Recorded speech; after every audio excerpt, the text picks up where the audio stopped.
But let's get into it. The grand finals of the Charlotte Regional Championships between Nicholas Donnely and Wolfe Glick. And Nick's going to be leading the charge with that Blood Moon Ursaluna and the Ogerpon. And for Wolfe, it's the Ogerpon as well, but next to that Fergaraf. So this is already really explosive because Ursaluna has so much offensive pressure onto both sides. Now, Nicholas also has the follow me on his Ogerpon, and so with that, you're able to redirect any powerful attacks off onto that Ursaluna slot. So Ogerpon here could go for a follow me. There's a lot of pressure from Wolfe's side. I think one thing that Wolfe does really well is pressure Trick Room at any given point, but it's going to be Fergaraf switching out this time around. By going for this, you cover for something like the Fire, Terra, Ogerpon, Ivy Cudgel into that slot, which otherwise would potentially just knock out the Fergaraf. Especially because his Fergaraf is Throat Spray. It does not have the Citrus Berry healing that we have come to expect from a lot of the Fergaraf in this meta, but it's going to be a terrestrialization right away, and on Nicholas' side it will be that Blood Moon Ursaluna that gets that Terra charge. That Terra Normal is going to really help to boost up these Hyper Voices. Yeah, I mean, Terra Normal Hyper Voice is a ridiculous combination, so Spiky Shield comes out.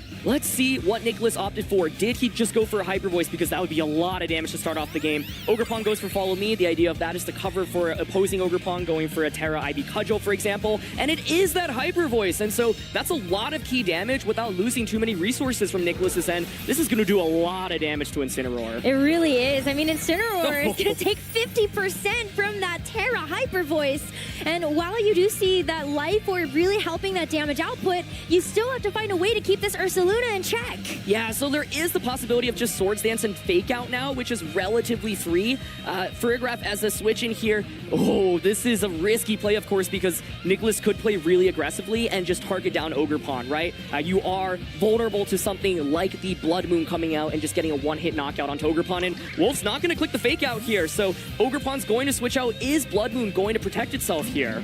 It's going to be a Fergaraf taking the place of that Hearthflame Ogerpon on Nick's side, as Incineroar is also going to make that quick pivot. And we did see Wolfe want to bring that Fergaraf back out in its place.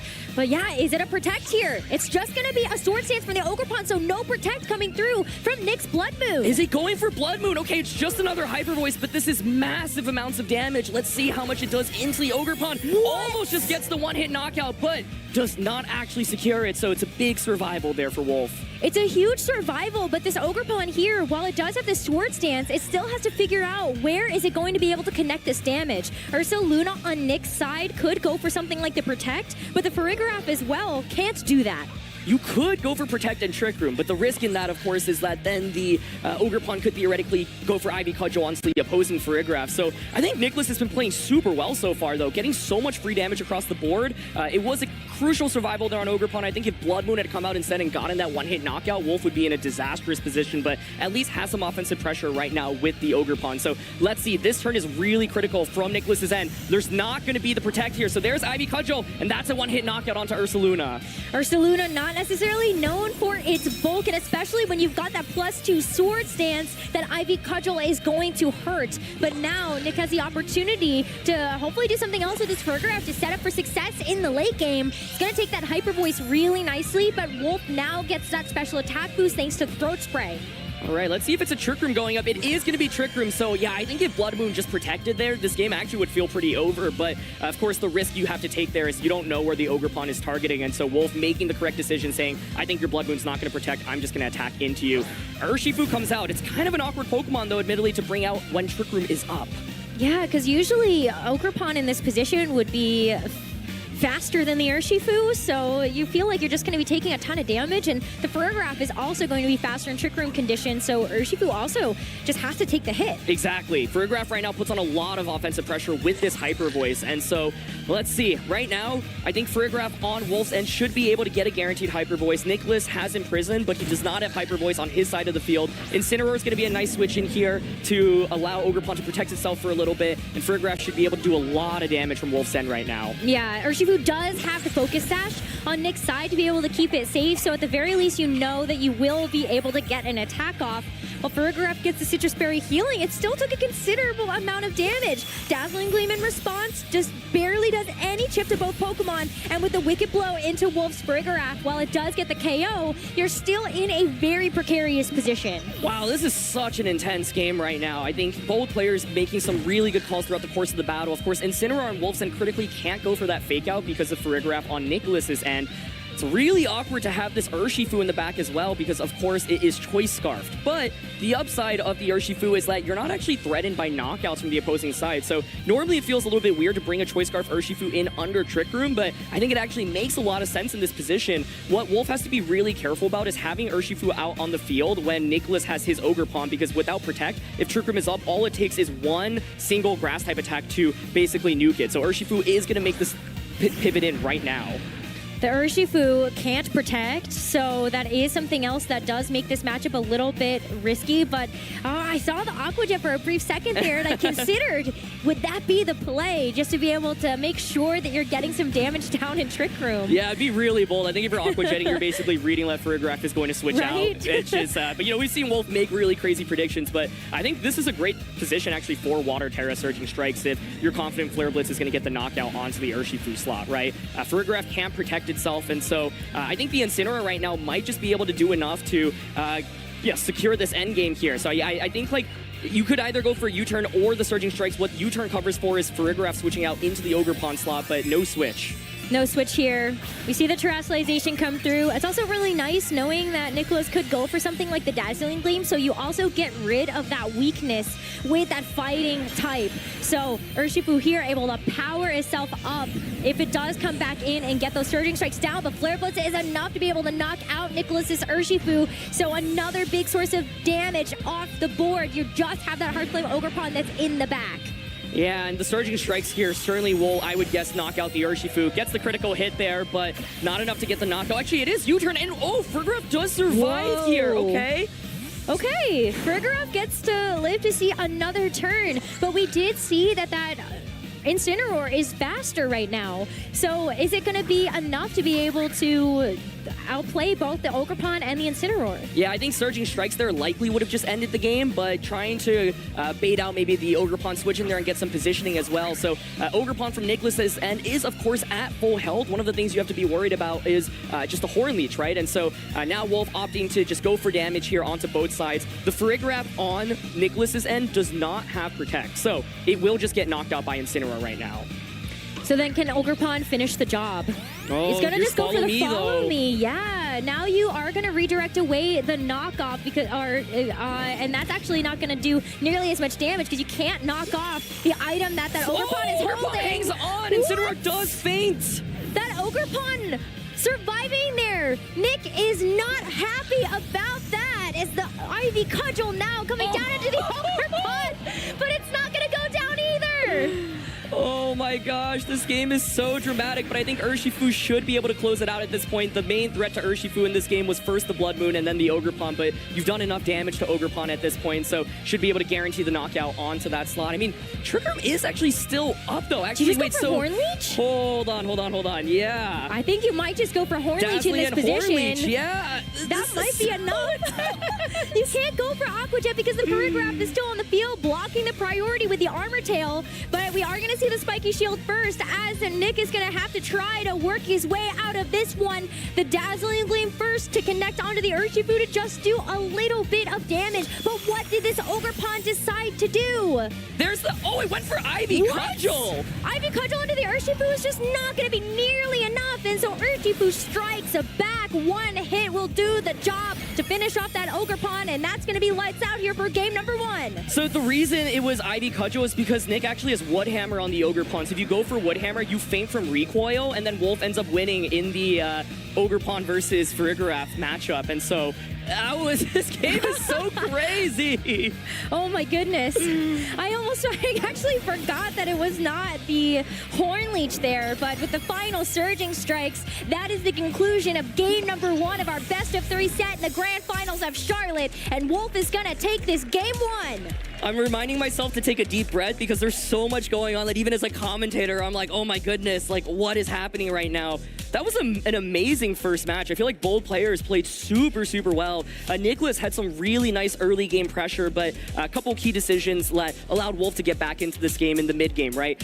Was able to go for that Swords Dance. The Blood Moon did not come out from Ursaluna, so did not get a one-hit knockout onto the opposing Ogre Pawn. And after that, getting that Swords Dance boost, it was able to just knock out the Blood Moon in one hit, right? The key decision to target Blood Moon there rather than targeting Farigiraf. I think if that turn goes wrong for Wolfe, he probably just loses the game on the spot, right? Because if Trick Room gets set up and Blood Moon is under Trick Room, Blood Moon, I think, just starts sweeping you. So Blood Moon is a really, really good Pokemon, and I think Nicholas managed it really well in the early game, and Wolfe had to make some bold predictions to get back into it, but it paid off. And oh man, the decision of Woodhammer here instead of Hornleech actually really punishes Nicholas as well. If that were a Hornleech, I think Nicholas just takes that game, but he did have enough turns of Trick Room to work with, just not enough HP. Ogerpon surviving with just the sliver of HP. I can't believe it. If Ogerpon faints at that end game, that Woodhammer secures you the victory as well. It does. It's so difficult when you're building these teams because you have to outweigh all of the different possibilities of why you would want one move over another. In this position, you might have wanted the Hornleech, but in others, that Woodhammer does so much damage. The recoil, though, is going to be a secondary effect that makes it a little bit harder to weave in that end game. But now we have to think about the adjustments for this game number 2. And I feel like Wolfe just has been so comfortable with this Farigiraf. Blood Moon feels so good here from Nicholas, right? He was able to get a huge lead in that first game by playing exceptionally with it. And so I think if you're Nicholas, you might be happy still going back to Ogerpon and the Blood Moon and just saying, you know what, I'm just going to be a little bit better in terms of when to click the Blood Moon specifically to try to just knock out Ogerpon. And so let's see if both players run it back, because yeah, both players definitely had the tools to win that one. These battles are just so close, and it is going to be a run back here with Ogerpon and Ursaluna. Right, Ogerpon, Ursaluna versus the Farigiraf and Ogerpon. It's a run back of the same leads for both trainers in our game number 1. So where does this turn go different? Oh, you can already see Wolfe's thinking about the aggression here. This is actually how he beat Nicholas in the 3rd game when they played each other previously in this tournament. So looking to play really, really aggressively here. Oh my goodness. Okay, so we're going full in on offense right now this turn for Wolfe. He is looking to just get rid of the redirection user immediately to start this game. If he's able to get the KO here, then this could be a very, very fast game. With the Terrestrialization onto the Heartflame Ogerpon, you get the Embody Aspect boost, +1 to your attack. This is going to be a lot of damage. And we're also going to see another Terrestrialization on the other side. Nicholas, this time around, will commit that terror to the Ursaluna once again.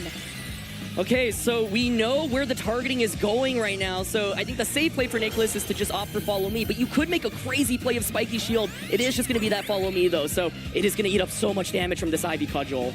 I wonder if this could be a knockout with a crit, honestly. Even without a crit, I think it might get the KO, but let's see.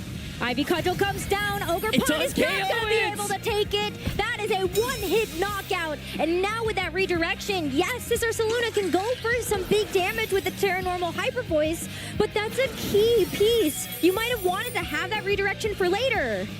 Okay, this gets really interesting if Nicholas made an adjustment of Tornadus in the back. Oh, but the critical hit means Ursaluna will only get one more attack off there. The worst time to see a crit if you're Nicholas, because that means Ursaluna just does not have that much firepower left, and Wolfe is off to a huge start in this game. There's no Tornadus in the back either, so right now Nicholas has the speed advantage. Yeah, wow. This is an absolute showstarter for this very first turn.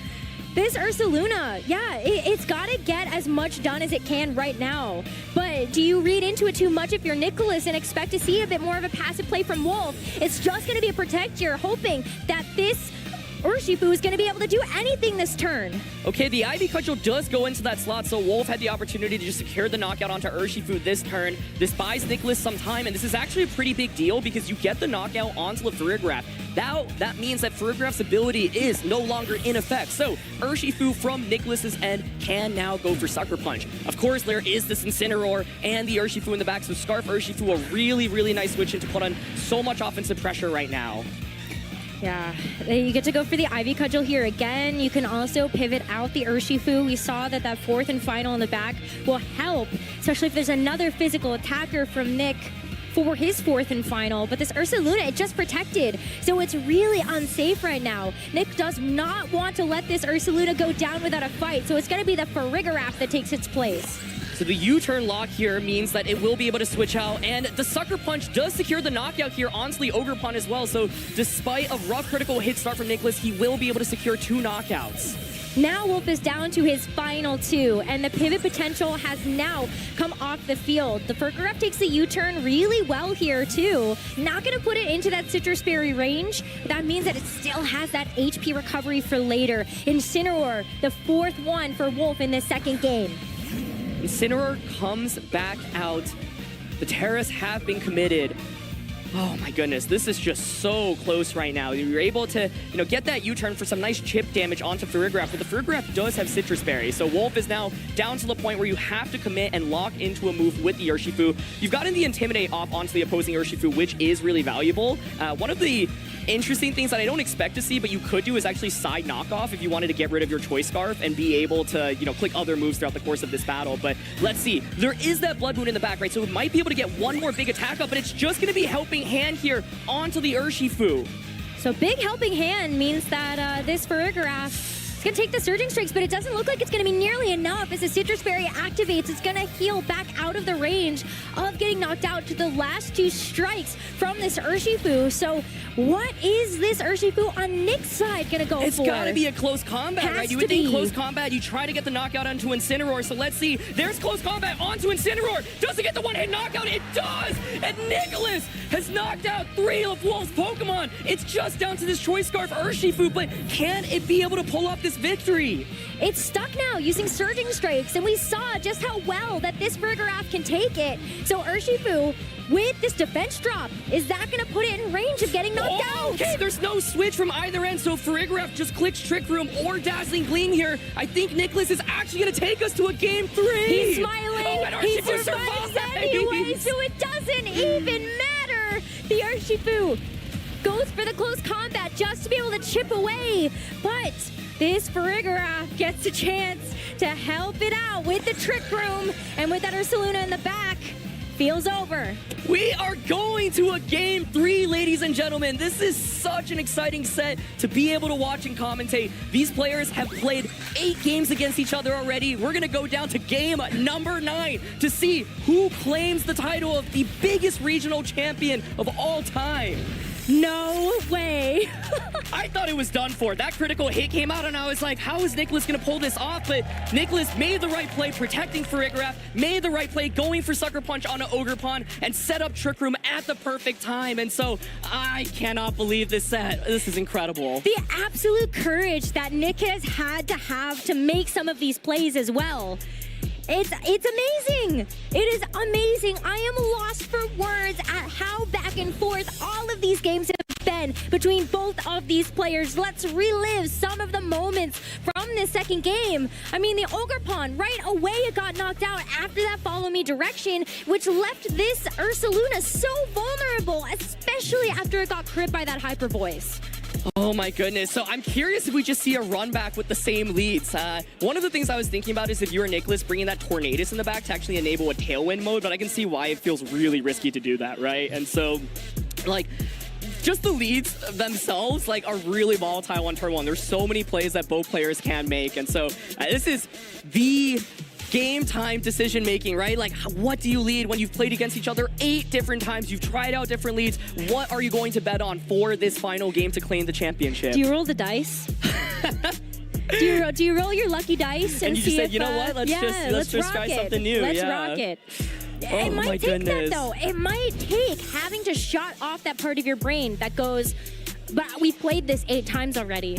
Every single time the lead has been different. Every single time the turn 1 has been different. How do I catch him off guard? Shut it off. Tunnel vision. Just go full send. The turn 1 is just so scary, right? Because there's so much that can happen, and I think that this Blood Moon, once again, one of the reasons why it was surging going into this tournament is because of how much damage it does, and Wolfe's team generally wants to play a really bulky and bulky-oriented game, but Blood Moon just puts on immense offensive pressure immediately. So both players have locked in, and folks, we are going to game 3 in this grand finals. Who is going to win the biggest regional championship of the season? It's Wolfe Glick versus Nicholas Donnely. Wolfe, the most decorated player in VGC, versus Nick, who has been on a tear this entire competition. It all comes down to this final game between these two players, where Nick is going to be bringing the Blood Moon Ursaluna and the Ogre Pond once again, but Wolfe switching it up. So the idea here behind Wolfe's lead is now you pressure with fake out into sword stance immediately. This means that you can deny Ursaluna immediately, but also, okay, just considering, whoa, going really aggressive here, parting shot, and considering Ivy Cudgel as well, but that could be really risky if the Ogre Pond decides to just go for a Terra and go for a follow me. This is going to be an explosive turn one. Yeah, Wolfe locking in what I would say is a pretty unconventional play here. It worked out last time to be able to get the knockout onto the Hearthflame Ogre Pond on Nick's side once it went for that follow me. But will it work a second time, or does Nick decide to change it up and make this turn one look very different? Basically, Nick is worried about fake out and sword stance. So the prediction is, do you just expect him to make the obvious fake out sword stance play, or do you go on the aggressive? Looks like we see a little bit of a head shake there from Nick. Is he expecting this to come through, as a Terra from the Hearthflame Ogre Pond feels like such a run back from what we saw in that game number 2. Oh my goodness, I am holding my breath as we see how this first turn plays out. All right, it's going to be a trade of the Terras here to start. Is it going to be the Ursaluna once again, though? Yes, it is. Okay, so do we get a chance to see this Ursaluna get off another big Terra Normal Hyper Voice? What does this Ogre Pond decide to do on Nick's side? It goes for the follow me. So it is going to redirect away the attention from this Ursaluna. This time around, the Ivy Cudgel hitting into it again. It got the knockout last time. It should be another knockout here. We are off to the races, folks. Ogre Pond gets one hit KO'd by its opposing Ogre Pond here. And now Ursaluna goes for the Blood Moon this time. Does not opt for the Hyper Voice. And that's going to be able to take care of Wolfe's Terra immediately to start off this game. What a huge piece for Wolfe to have off the board immediately. Terrestrialization now no longer able to be committed in a defensive manner. And with this Blood Moon Ursaluna, yes, okay, you're going to get parting shot here, but you still have the Life Orb to help mitigate any of that special attack drop. That's an amazing trade for Nicholas, in my opinion. I feel like in this trade-off, every time we've seen Ogre Pond survive, because it just hangs on with the sliver from Hyper Voice, but this time it feints, and so Wolfe at least has been able to mitigate the damage of the Ursaluna Blood Moon thanks to that parting shot. Now able to bring out Urshifu for close combat pressure, but Nicholas now gets a free switch in as well. You could, of course, pivot in your Farigiraf. You could, and in that situation too, I think the Urshifu makes a nice call here, because that Ursaluna can't just sit there and go for a protect. So you have to figure out what can you do in this situation to help keep this Blood Moon safe. What is in the back here for Nick to potentially make a switch into that slot? Oh, this turn is so intense, because like the obvious play would be to close combat Ursaluna, right? So yeah, we see close combat knockoff, but Nicholas could switch out the Ursaluna. This is very similar to the position we had previously. Does he decide to switch, or does the Blood Moon just get knocked out here? This turn is so crucial. We're a couple of moments away of determining whether or not this also just might be the end of the game. A huge swing here could turn the tides immediately. Doesn't switch out. There's Close no combat switch into the Ursaluna. It's That's a one-hit knockout. No way! Ursaluna doesn't get a chance to move, and if it was a Trick Room coming out from the Farigiraf, does Nick have anything in the back that can actually take advantage of that? Oh my goodness, the knockoff's gonna remove the Citrus Berry as well. It deals so much damage to Farigiraf. If Blood Moon had switched out there and Trick Room goes up, I think Nicholas probably wins this finals, but now he is down his strongest attacker. Trick Room gets set up there. Nicholas, of course, once again predicting, I don't think you're gonna target Blood Moon. The Trick Room setup is too obvious, but Wolfe gets the call correct twice in this grand finals. This has been a trade of calls and predictions. And right now, it's going to be Wolfe that's in the driver's seat for this break here for Nick. And we have seen him make a comeback with the Urshifu versus Urshifu in this matchup. All right, so there are the defense drops on the opposing Urshifu. So obviously Dazzling Gleam is pretty scary. Nicholas's close combat is also pretty scary right now, but there is still a lot of offensive pressure. This Incineroar is looking quite good. Wolfe's Scarf Urshifu locked into kind of a weird place under Trick Room right now, but let's see. I think Farigiraf might be able to take one more knockoff, which would be really pivotal. I think if you feint a knockoff, you might just lose the game immediately. Yeah, good to call out there that now that the Citrus Berry is removed, that knockoff would deal less damage to the Farigiraf. Farigiraf is going to go for the helping hand, though, really hoping that it will survive. It just It just doesn't survive that. that, after the helping hand, it's gonna go down, but hopefully with one last hurrah for Urshifu, its partner, the close combat will get the knockout onto Wolfe's Urshifu, but Wolf still has one more Pokemon in the back. It's a 2v1. And Trick Room has been set up this time around, but it does not help Nicholas. You're staring down Farigiraf and Incineroar, the key Pokemon on Wolf's team. Wolf can just go for Hyper Voice and Flare Blitz now. Urshifu's got to kind of stall in its own Trick Room, which makes this really, really awkward. It but really with 3 does. turns, I think Nicholas is going to need a triple protect right now. The triple protect is possible. The odds are very, very unlikely, but you could still do it, or you try to make another really, really big call. But as we saw Wolf lock into 2 attacks, it's gonna come down to the wire. The Urshifu does get the first one, of course, but what happens in these next few turns? Yeah, I think Nicholas has to go for the triple, then you go for the Wicked Blow into Farigiraf, and then close combat into Incineroar, but the odds are extremely stacked against Nicholas. If he fails one of these next 2 protects, Wolf will become an 8-time regional champion! It all comes down to this. All 2 comes more down turns. to this. I haven't seen a triple protect on stream in so long. Urshifu goes for the protect. It fails. It's not going to be able to save itself from this one. The Flare Blitz from the Incineroar is going to deal so much damage to the Urshifu to put it on one last life, as the Farigiraf hopes to follow it up and get the KO with a Hyper Voice. And with that attack, Wolfe Glick becomes your Charlotte Regional Champion, 8-time winner. The king is back, ladies and gentlemen. He took 3 months off this game and came back and shows it's just as easy as riding a bike.